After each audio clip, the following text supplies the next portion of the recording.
Strategy Enablement Podcast. I'm Alistair Woolcock, CSRO, joined here by Howard Brown, CEO, founder of Revenue.io, pioneer and recognized authority in AI revenue science, an all-around good guy. So, Howard, great to be with you today. Thank you, Alistair. Good to be here. We are excited to have with us Tal Riesenfeld.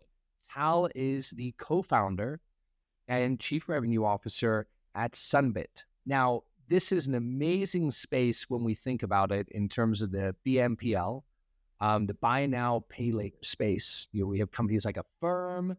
Many of you have heard of that. Anybody who's bought on Amazon over the Christmas season has probably seen the ads pop up on the e-com site around buy now, pay later from Amazon, powered by Affirm. But Tal, you and your company, I love the mission behind it. You're really focused on what I'll call is the real world of buy now, pay later. You're helping people buy cars. You're helping them fix critical dental issues. Like you're giving them the financial means to actually accomplish something that's meaningful in their life, in what I'll call the brick and mortar side of it. And Tal, we would love to explore with you today, the impact of that mission-driven sales and how you've approached building a fantastic company. Welcome. Awesome. Thank you for having me. Well, listen, as I said, it's a dynamic space, right? When you think of fintech, we think of the acronym BNPL, which is buy now, pay later. It's exploding, right? It's absolutely, people need more creative financing systems. And Tal, you really took this on and have built a extraordinary sales organization that they don't just understand the economics, but the culture, the experience, the sales experience that goes with that. And in an age where sellers are dealing with a boatload of technology and relentlessly push for results, what's different? What are you guys doing that is working so well given your growth? Yeah, fantastic. So I'll start by saying, and you nailed it, Affirm, buy now, pay later online. It's popular, it's working. I don't know if you saw the stock recently. They're doing extremely well in the holiday season, which is great. We took a bit of a different approach. When we started the company 8 years ago, we looked at the online space, and it was already starting to be crowded with Affirm, Klarna, after being a lot of players. But fundamentally, what they were doing, which is offering a better way to pay and a better way to split purchases, made a lot of sense. But we took it to the brick and mortar. So we took it to car dealerships, so fixing your car, and to dentists, what happens when you get hit by $1,200 of a root canal. And that's something that you need to get done and you weren't planning on. And for a lot of Americans, that's a lot of money, right? So the ability to split that purchase into payments. So we went down the route of brick and mortar, of non-discretionary. And I'd lie if I say we planned it that way, but what happened is once you help people, you help both kind of the retailers and the customers with things they need. That creates a mission-driven organization and a mission-driven sales team. Because once the seller now goes into the dental office, I have a product that's going to help you, Mr. Dentist, make more money. But as important, make your customer, allow him to get the treatment he or she needs. So that's the angle we took. Took the path less taken when we went to the brick and mortar, which, as you guys understand, that requires selling and training and kind of face-to-face activity. But we've been very successful there and growing very quickly there. And Howard, as I reflect on what Tal just said there, this concept of mission-driven sales, I'm really privileged today because both you and Tal are multiple company co-founders, right? Tal's done a couple, you've done a couple before, and I think both are at this journey. I'm going to project on you both here of doing more than just, hey, let's create a good company and exit, but actually let's have a meaning behind it. And I think of Revenue.io, and the purpose has been to elevate and improve the basics of human communication always. And we've done so much around that. But I won't lie to you both. When I was at Gartner, every CEO told me they had a mission. Every CEO told me they had a purpose. And yet when you went and talked to the rank and file, they're like, nah, well, yeah, they can't seldom even quote what that mission and purpose is. Like Howard, like Tal, how do you approach mission and purpose in sales? How do we bring that back to sales? What have you done? Yeah, look, I think that everybody hopefully has a sense of their own purpose and mission and values, both as an individual within their family, and then hopefully that extends out to their company.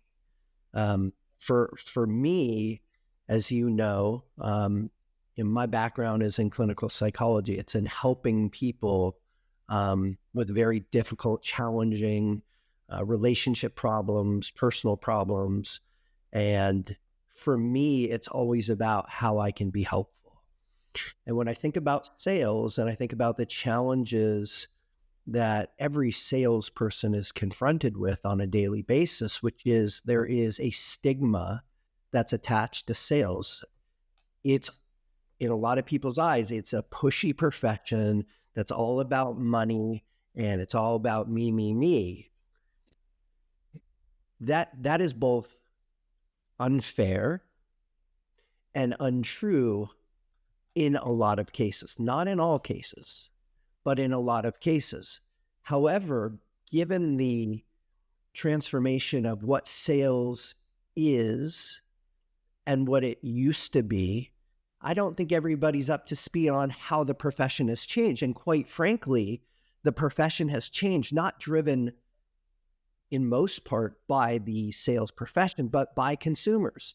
Consumers, for the most part, aren't really interested in the pushing of sales. They're more interested in salespeople being helpers. They're more interested in salespeople helping them reach their goals, helping them educate them on how to solve problems, how to achieve bigger and better things for their organization or self.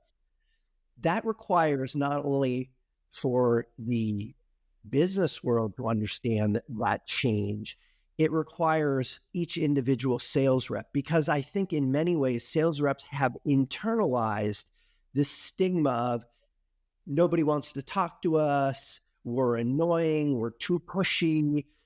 It's almost like the stigma of being an attorney or the stigma of being that dentist, right? It's just going to be painful and everything else. When in fact, salespeople, a lot of them actually do want to help. And if you're not in the profession to help people, go find another profession, because this profession today is all about helping. People can find all the information they want online, right? For the most part. But it gets to a point where they want to talk to a human being that can actually help them make that purchase decision. And that's what sales is about. That's what sales should be about. That's why our mission at revenue.io is all about helping deliver a better customer experience and deliver a better buying experience and seller experience. So that's probably a long-winded answer, but certainly why the mission and why it's so important to align with that if you're going to work for a company. And Howard, if I can jump in, I heard you, one of the things you said about sellers making money and commission, which is true, but I always view that as sellers want to be successful.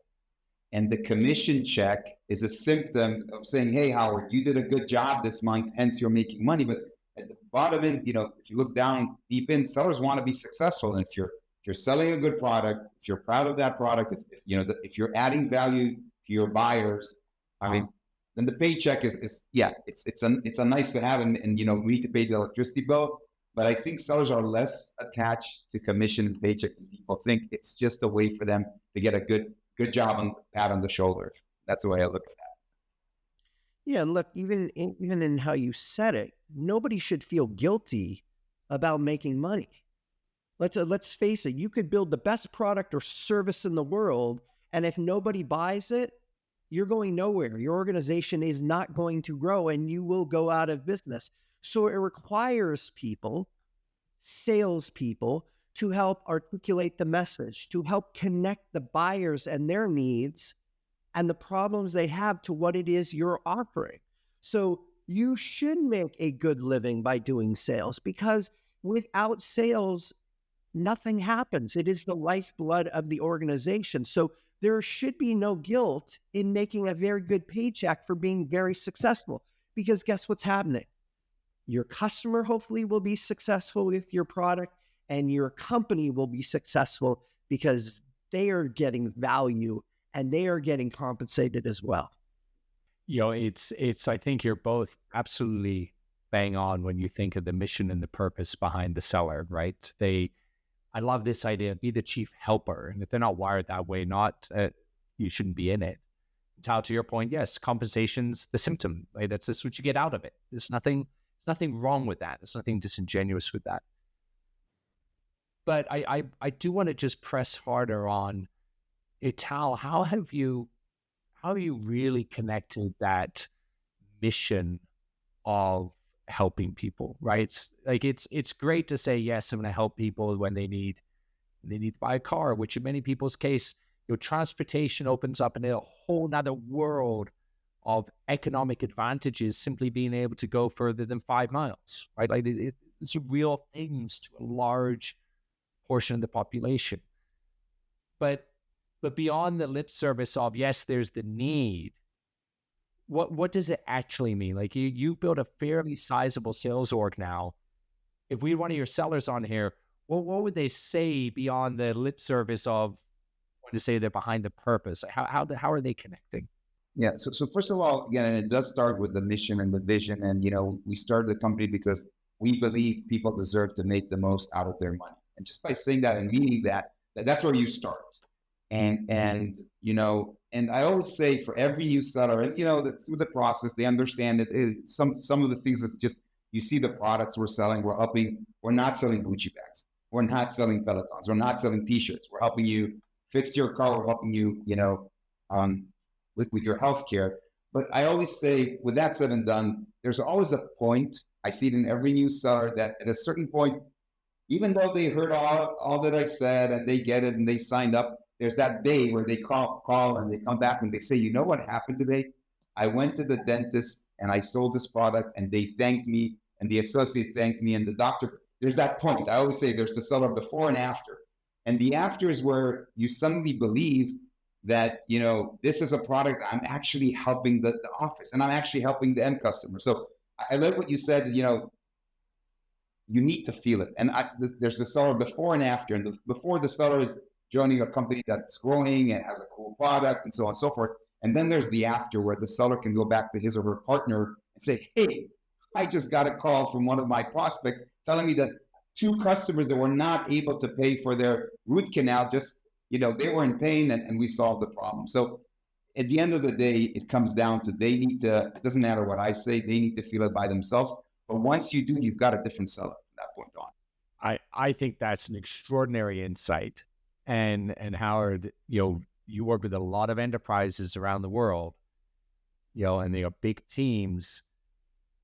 I'm going to say the quantification of impact is what a seller needs to connect with. They need to feel that, regardless of what it is, software, or it could be, medical services, it could be pharmaceutical distribution, it could be a wealth manager. Even in the wealth management space, you think, they are in essence in a sales type environment. Do they connect with what they just did to help somebody where somebody passed away and they helped to the successful transfer of assets to someone? And do they connect viscerally with the outcome they are creating? And that's such an infusion of culture in sales and frankly, most professionally, if you can connect at that level. But we tend to fall short. I'm not sure we get to Tal's point where we get that after the sale energy and connectivity. But what have you seen in that space?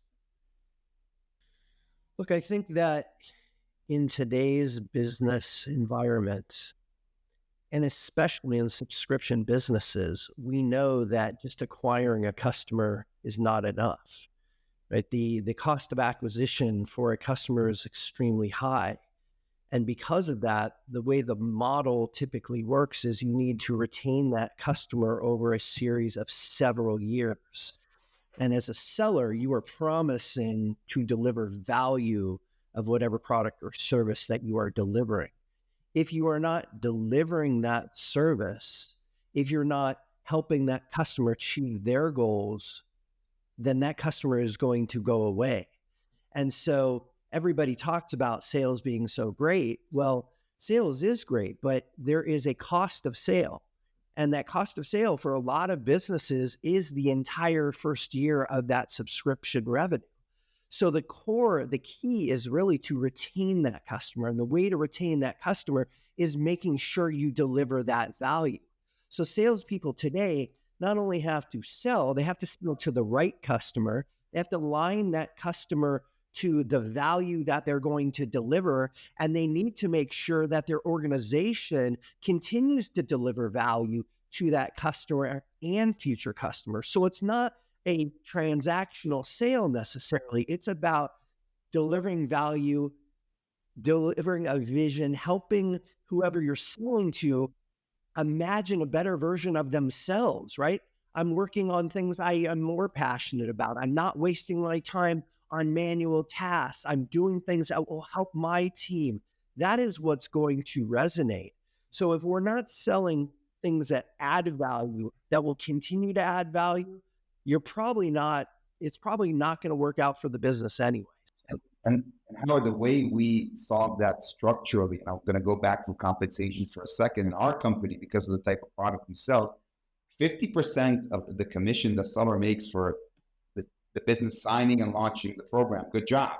But the other 50% is dependent on how effective they are in using the product. So if I sold the product to you and you're not using it, you're not happy, I'm not happy either. And hopefully I learned from that. But on the other hand, if you're utilizing the product, if you're the right prospect, if I sold it correctly, because we all know that how you sell impacts, there's one thing about getting the piece of paper signed. There's another thing when the prospect understands the process they need to go to and how they implement it and so on and so forth. That's where the sellers make the commission. So we also tied that, not just in theory, but to the paycheck at the end of the day. And listen, sellers that sell less deals, but with more utilizations make more money than sellers that sell, a lot of deals with low utilization. So we try to really embed it, not just in the theory, but also in practicality. I love that. It's funny that you keep bringing up the dentist, because I was literally at the dentist just before this meeting because I had chipped my tooth. And when you're up there at the payment area, there's literally a brochure about how you can finance the dentist. So I was staring at that thing not 45 minutes before this conversation. It's funny. And we'll talk about, we can talk about that for sure, because one of the things that we did, we disrupted that industry, that piece of paper, that brochure. I don't know what the company was, but, your father had the same brochure sitting there. And one of the things that we came with technology that disrupted that brochure. And so you don't get a brochure with Sunbit. It's a digital process. It takes 30 seconds. And we can talk about the benefits. But, that's one of the things that we try to do, not just, bringing a good product is great, but if you can bring a disruptive product, then that's a home run. Tal, I want to piggyback off one thing you said on the compensation there that I think is important for our audience. Compensation is all about behavior. Sales is all about behavior. Values all have a behavior behind them. But in comp designing, you think about that, people often want to, they're trying to motivate to drive more. But behavior is equally as important on that as well. And, I'll give you an extreme example, like you, where you've now focused on both the sale and then the utilization. Microsoft had to go through that. Microsoft had a model for many years that paid their global AEs all on, hey, get people onto Azure, get them onto the cloud, get them using it, just get more seats, right? And then they suddenly found, hold on, nobody's using this. And then what do you think happened? Every time a renewal came along, I was like, well, I'm not using anything. Why am I paying for this? And they're like, this is a big problem. So then they situated their reps around, hey, a bunch of your compensation is going to be now tied to not just the amount of seats you sell, but actually whether or not people are using the products. Lo and behold, they suddenly getting people using product all over the place. But it was sometimes there is this forcing function with compensation to drive the behavior we want. And I think that's okay. Don't think of it purely as the mechanism of how do I get to an accelerator? It is, how do I drive the behavior I want with my customers and make sure my reps line up to that? And what I love about focusing on the post side with the front end when it comes to compensation and behavior is you're now aligning up the benefit to the customer. Because at the end of the day, if I bought something, I probably wanted to use it and help me use it, right? I don't just go buy a piano to sit. I want to actually be able to play my piano. I'll say one thing as you were talking, it hit me. I take that to the extreme. I told one of my managers 2 weeks ago, if he needs to go around and ask his team to do something multiple times, and something's wrong with the comp model, right? Something's broken. If I need to ask you to do something and ask you again and you're not doing it, I've set up the comp model incorrectly, because in a perfect world, the things that I need to ask you to do, the compensation model is built to support that.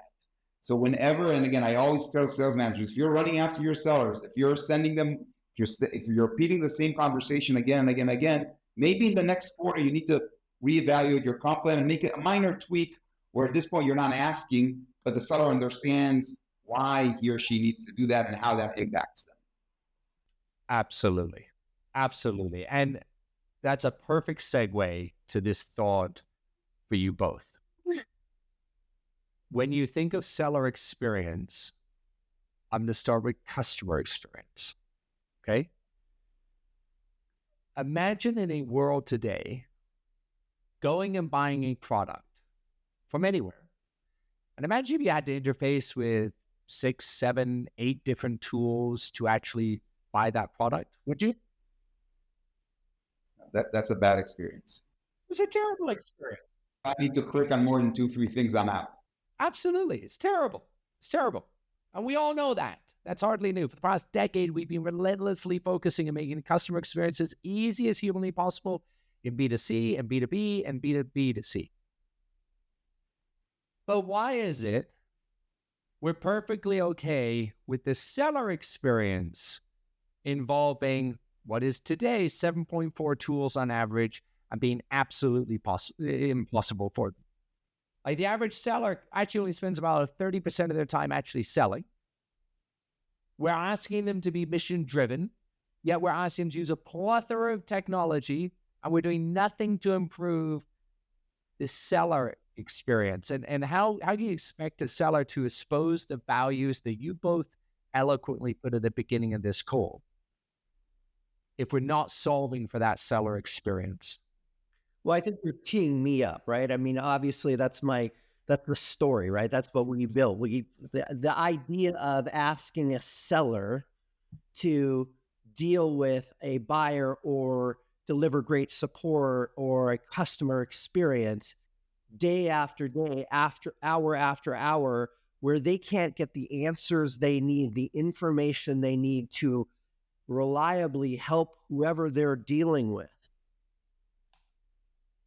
One, it's a high pressure, high stakes, high stress job, right? So imagine calling your support agent or your sales rep or your service rep or whatever, and you're complaining, you're unhappy, you haven't got what you need, and that rep needs to look through a bunch of different tools. They don't have the answers they need. They may not have been trained the right way to use the tool. And you're expecting that person to put on a smile and stay positive and deliver a great customer experience. It is a horrible worker experience. And guess what happens? If I'm miserable all day long because I'm talking to people that I'm not being able to help, they're not going to have a good customer experience. Everybody wants to talk about customer experience. Think about your employees. If your employees aren't getting an experience from the technology that's there to help them, not to frustrate them, not to confuse them, not to have them hunting and pecking for what they need, but having that information readily available to deal with any situation so that they can meet that buyer or customer's need, you are not helping. I think that technology, the way I manage 5 sales organizations. I want the seller to sell. I want to spend as much time and selling and building the relationship. That's why they made the big dollars for selling. And the more time you could put them at bat, where everything before and everything after happens automatically. And I know this, we're not there yet. The more you go back to CAC to the CAC goes down because now they're selling more. That's what they want to do, right? You hire these people because they're good in personal interaction. They're good in solving problems. They're good face-to-face.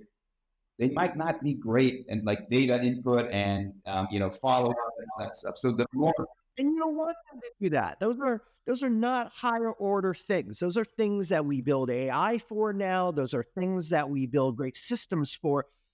Salespeople, they're great helpers. They're great conversationalists. They're great at building relationships. They're great at solving problems. Empower them to do that. instead of hiring 5 more, take the 10 that you have and make them 20%, 30%, 50% more efficient. And you're paying less than the next 10 sellers, or you're making hiring mistakes. You got a people factor.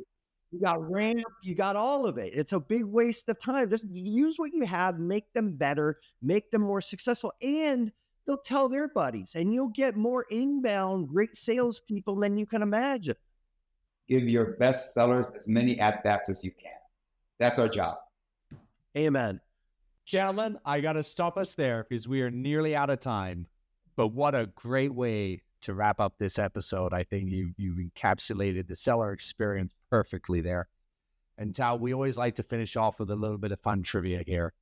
And so I'm going to cue into some sales question for you here, specific to the B2C world, given that Sunbit has really been a pioneer in digitizing what we talked about in terms of the buy now, pay later space, but on the where brick and mortar hits the road here. So here's the question. I'm going to give you 4 choices as an answer, okay? What percentage improvement in sales conversion rates can personalization achieve in a retail setting? Okay? What percentage of sales conversion rates can personalization achieve in a retail setting? So what's the change? Is it A, 5%, B, 10%, C, 20%, D, 30%? I'll go for the big number and I'll tell you why. So you could have tricked me and said 40% and I'd raise my hand. If at the end of the day, when you think about the retail experience, the customer is in there. They're coming to get something. They walked into the store, and at this point, they know what store they're walking into, right? So you're supplying something in the range of what they need. And now the name of the game is, can that customer find what he or she needs? Do they trust the seller? Do they trust the store? So I think personalization is very powerful. So I'll say 30%. You are so close, and I agree with everything you said. It's actually just over 20% on that, but nonetheless, 20 to 30% is an extraordinary gain in terms of that retail experience. And that is why firms like Nike and others in retail settings now offer enhanced digital experiences. When you walk in this door, hyper digitize all of those things, it continues to take off. And I think, look, Tal, what you and the team are doing with Sunbit, how you're bringing that just personal touch and frankly empathetic touch to people in need, is helping them get that extra mile and maybe have a wonderful smile this holiday season. Thank you for building what you're building. Thank you for doing what you're doing. It's an awesome company. Thank you, guys. Appreciate the time. Thank you. For our audience, thank you as always for listening in. Please remember to like and subscribe. Also use the call-in phone number to send your questions into Howard and I, and we will do our best to get with you on a future episode. Thanks so much.